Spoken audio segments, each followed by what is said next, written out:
बिजली गिरती या परले हो जाती। अब कोरोना आई थी, कोरोना दिखाई दे रही थी? नहीं दिखाई, अदृश्य में है। कहाँ है कोरोना? अगर दिखाई देते ही तो यहाँ के लोग कोरोना के ऊपर पर्चा करके जेल में डाल देते कोरोना को। दिखाई नहीं दे रही, क्यों? वो जो जन्म गए, जिनको मारना है तो कोरोना बन गया शून्य। कभी एक्सीडेंट बन जाता है, कभी हार्ट अटैक बन जाता है। मरे हुए को मार, इसलिए बोल रहे हैं तू तेरे धर्म में रहे, ये मेरे द्वारा मारे हुए हैं। तेरा धर्म है क्षत्रिय का, तू निमित्त मात्र बन जा और युद्ध कर। तो ऐसे गीता के अंदर जब हम डूबेंगे तो गीता बहुत आनंद आएगा। ये बाहुबली मूवी देखी आपने? हाँ। जैसे बाहुबली फिल्म देखने में कितना आनंद आया था, ऐसे गीता परम रहस्य पढ़ने में आपको आनंद आएगा। आज की युवा पीढ़ी ऐसे कहेगी मैं तो इसको एक दिन में पूरा करूंगी। यानी ज्ञान का अनंत महासागर है। और एक आपको और बात बता देता हूं, बल्ब का आविष्कार हुआ, हवाई जहाज का आविष्कार हुआ, मोबाइल का आविष्कार हुआ, ऐसा एक भी आविष्कार नहीं है जो गीता में ना लिखा हुआ हो। अब आप कहोगे क्या लिखा हुआ है? धृतराष्ट्र ने पूछा संजय से कि क्या हो रहा है कुरुक्षेत्र में, तो वो लाइव देख के बता। वो शक्ति क्या है संजय के पास? वो वेद व्यास जी ने एक उनको शक्ति दी थी, दिव्य चक्षु दिए थे, दिव्य चक्षु वेद व्यास जी ने।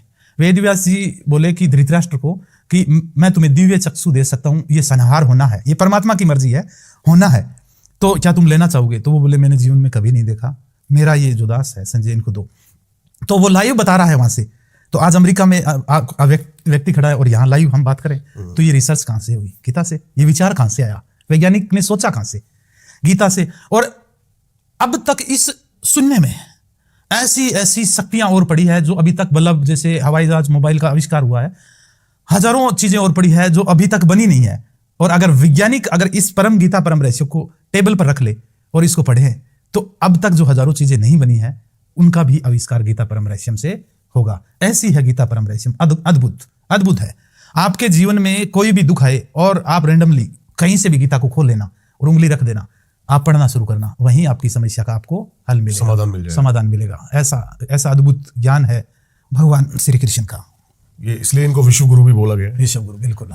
कि कोई भी प्रॉब्लम हो, आपके सारे समस्या। अभी कल ही मैं रैंडम देख रहा था तो नाम भूल गया मैं उनका, जिन्होंने कृष्ण का रोल किया था। अच्छा। काफी पुरानी महाभारत में।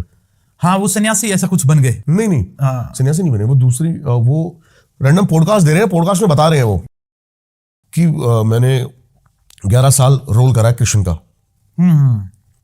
और वो इतने तगड़े, मतलब उनका मेंटल जो है वो इतना स्ट्रांग वो हो चुका है कि वो कृष्ण की तरह ही सोचते हैं। गीता जब जीवन में उतर जाती है, मैं तो ये कहता हूं आप भी गीता को अपने जीवन में उतारो कि गीता बगैर कुछ नहीं है। और अपने बच्चों को भी जब हम आदत डालेंगे तो हम पढ़ेंगे, हम ध्यान लगाएंगे तो हमें देखकर जो श्रेष्ठ पुरुष आचरण करता है।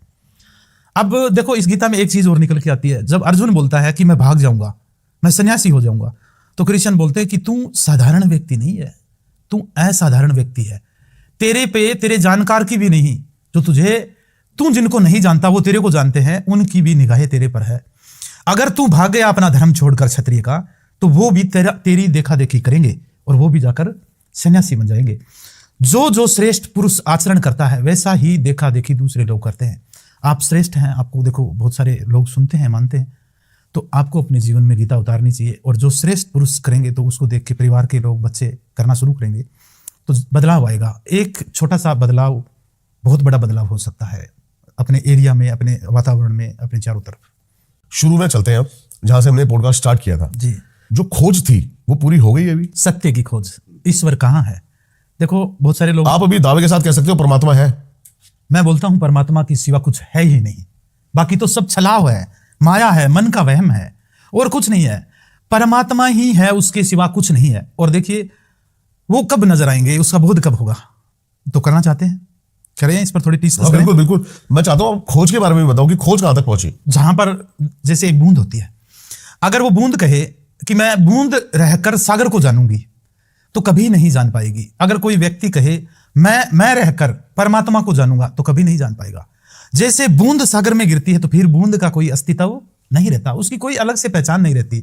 अब वो बूंद सागर बन गई है, सब किनारों पर जा जाकर लग गई है, वो सब जगह वो चली गई है, वो बूंद है, सागर बन गई है। जब तक हम हैं तब तक परमात्मा को कभी नहीं पा सकते। जब हम भी ना रहें और संसार भी ना रहे, फिर जो बचेगा वो परमात्मा ही बचेगा। फिर उसमें अलग से ये नहीं कि मुक्ति में बड़ा आनंद है, ये फिर तो जो है वो बस पता नहीं क्या है, अरे सब कुछ है, शब्दों से कैसे करें, और उसमें ही रहता हूं मैं। अब आपके सामने अभी आया हुआ हूं, अब आपसे बात कर रहा हूं, तो जैसे ही मैं अकेला होऊंगा और 5 मिनट में वहीं चला जाऊंगा, सब सुने। और जैसे ही शरीर का स्वभाव है कि इसको थोड़ा सा भूख लगेगी या प्यास लगेगी, जब तक पूरा नहीं हो जाता ये शरीर, और शरीर मैं नहीं हूं, मैंने कभी शरीर नहीं माना। देखिए, लोग बोलते हैं कि मेरा नाम ये है, किसी से पूछो आप कौन हो, तो वो फला मेरा ये नाम है, नाम बताएगा। नाम किसने दिया? नाम संसार के लोगों ने। किसी का नाम रमेश है, अब वो बोलता मैं रमेश हूं। उसको बोलो रमेश की जगह अगर आपका नाम राकेश रख दिया होता तो तुम आज बोलते मैं तो राकेश हूं। इस दुनिया की सबसे झूठी जो चीज है इस जगत की, वो है हमारा नाम। और नाम अगर हम हटा दें, अपना हम नाम नहीं है, नाम दुनिया ने दिया है, तो हम कौन है? हम एक शरीर है। शरीर 5 तत्व का बना हुआ है, अग्नि, पानी, मिट्टी, वायु और आकाश से ये शरीर बना है। और ये तत्व मेरे जन्म से पहले भी थे और मृत्यु के बाद में भी रहेंगे, तो मैं शरीर भी नहीं हूं। और इसके अंदर बाद में हम बात करते मन की बात करते, कुछ सोचता रहता है। ये मन बड़ा बहरूपिया है। सुबह जिससे प्रेम करता है ना, शाम को उससे घृणा करता है। सुबह जिसकी लिए जान दे सकता है, शाम को उसकी जान ले भी सकता है। ये मन तो है पंछी भया उड़ के चला आकाश, ये बहरूपिया है, ये भी मैं नहीं हूं। और जब मैं इस मन से भी पार चला जाता हूं, जब कुछ भी नहीं, ना मैं, ना संसार, ना कोई विचार, तो वो बूंद गिरती है सागर में, वो खुद सागर बन जाती है। तो लगभग मेरे जो जीवन अभी 24 घंटे के अंदर मैं जो रहता हूं, तो लगभग 17-18 घंटे उस शून्य में रहता हूं। और ये कैसे होता है? कैसे हर लोग कैसे जा सकते हैं इसमें? हम जब बैठते हैं ध्यान लगाने, तो अकेले बैठे हैं, लेकिन फिर भी संसार है मन में। तो उसने ये बोल दिया, उसने ये बोल दिया, वो क्या कर रहा है, वो क्या कर रहा है, मन नहीं रुक रहा है। योग किसको बोला गीता में? गीता में योग बोला कि ना तो भूतकाल की यादें और ना भविष्य की तैयारी, इस वर्तमान क्षण में ना इधर ना इधर, बिल्कुल इधर। ये तिलक लगाया है ना, तिलक लगाने का महत्व भी यही है। सारे विचार यहां, ना आगे ना पीछे, बस साध लो यहीं पर वर्तमान को। इसको बोला योग, यानी ध्यान।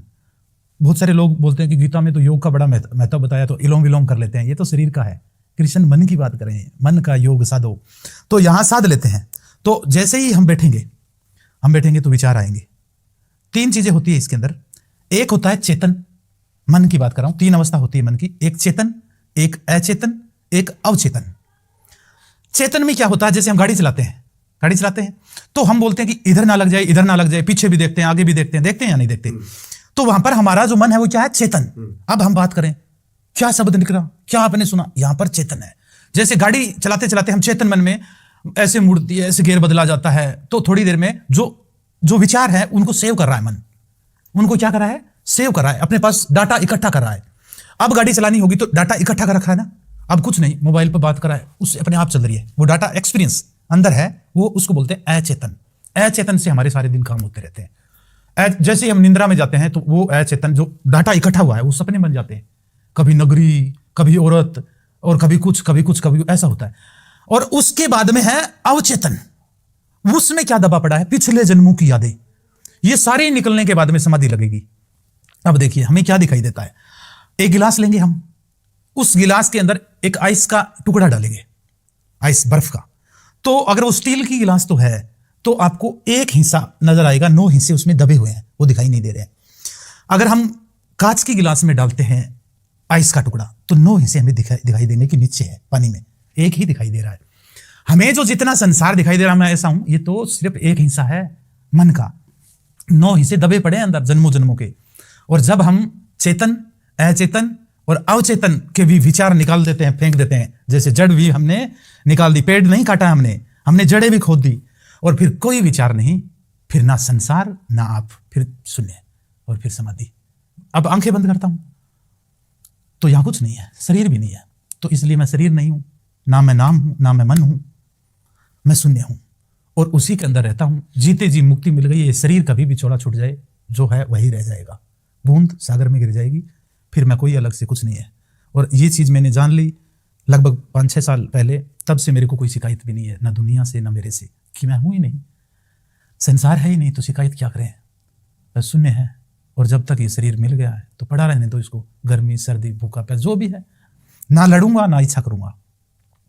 भूख लगेगी तो खाना खा लूंगा, इच्छा नहीं है खाना खाने की। प्यास लगेगी तो पानी पी लूंगा, सर्दी लगेगी तो जैकेट पहन लेंगे, शरीर का स्वभाव है। और जब मर जाएगा तो मर जाए, मैं थोड़ा ही हूं, मैं तो शून्य हूं।